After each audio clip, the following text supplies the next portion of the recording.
প্রিয় দর্শক, আমরা সরাসরি চলে আসছি তারেক মাসুদ, যিনি বাংলাদেশের একজন সুনামধর্ম পরিচালক ছিলেন এবং তার সম্বন্ধে আমরা কিছু জিজ্ঞেস করব। তো আপু, কেমন আছেন আপনি? হ্যাঁ, আলহামদুলিল্লাহ ভালো আছি। আচ্ছা, আমরা এখন যেখানে আছি এটা তো ভাঙ্গা ফরিদপুর। হ্যাঁ, আচ্ছা, এই যে তারেক মাসুদ, ইনি তো একজন বাংলাদেশের খ্যাতিমান পরিচালক ছিল। হ্যাঁ, আচ্ছা, তার বিশিষ্ট আপনার কি হয় সে সম্পর্কে? আমার ভাসুর, সে আপনার বড় ভাসুর হয়তো। আচ্ছা, সে কিভাবে মানে পৃথিবী ছেড়ে চলে যায়, মারা যায়? উনি কাগজের ফুল সিনেমার শুটিংয়ে মানিকগঞ্জ ঘেউরে আসছিলেন।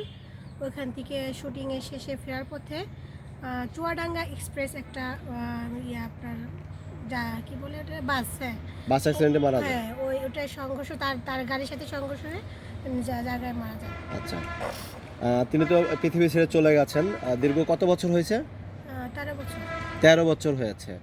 তার কি কোনো ছেলে মেয়ে ছিল? এক ছেলে আছে। এক ছেলে ছিল না? আচ্ছা, আপনার হচ্ছে ভাসুর হয় সম্পর্কে। আপনার ভাসুর মানে কি সিনেমা করছিল একটু বলবেন? মাটির ময়না, রানওয়ে। মাটির ময়না, রানওয়ে। মাটির ময়না তো কান চলচ্চিত্রে স্বীকৃতি পাইছে। আচ্ছা। রানওয়ে, মুক্তির গান, মুক্তির কথা, আর হচ্ছে নরসুন্দর।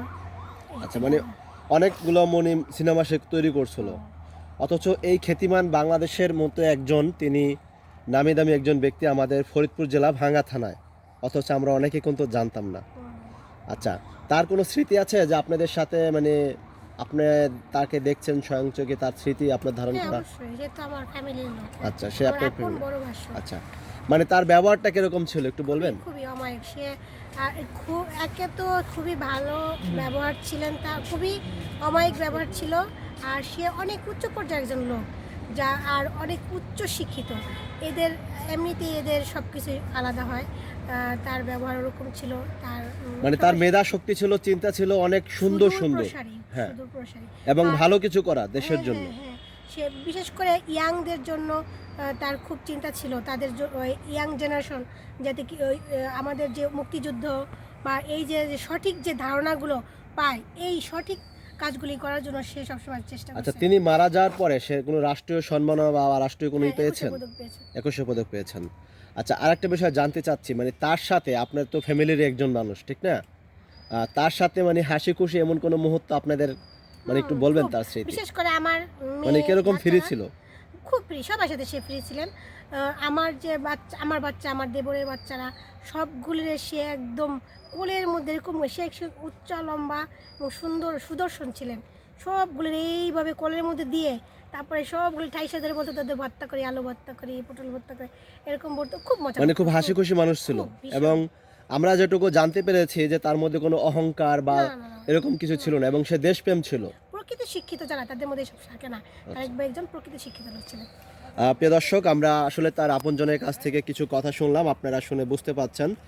অনেক অনেক ধন্যবাদ আপু আপনাকে, আপনার সময় আমাদের সাথে দেওয়ার জন্য। থ্যাংক ইউ আপু। আপনাদের ঠিক আছে আপু, এখন আমরা একটু নিয়ে আনতে চাইছি না। ভিডিওটা নেন।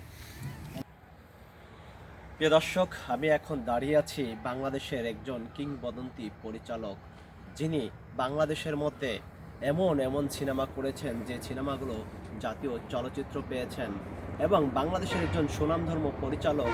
আমরা একেবারে তার সমাধির কাছে এসেছি। আপনারা দেখতে পাচ্ছেন, এই হচ্ছে তারেক মাসুদ, যার জন্ম 6 ডিসেম্বর 1956 সালে, আর মৃত্যু হয়েছে 13 আগস্ট 2011 সালে। প্রিয় দর্শক, এই তারেক মাসুদ বাংলাদেশের একজন খ্যাতিমান পরিচালক ছিল।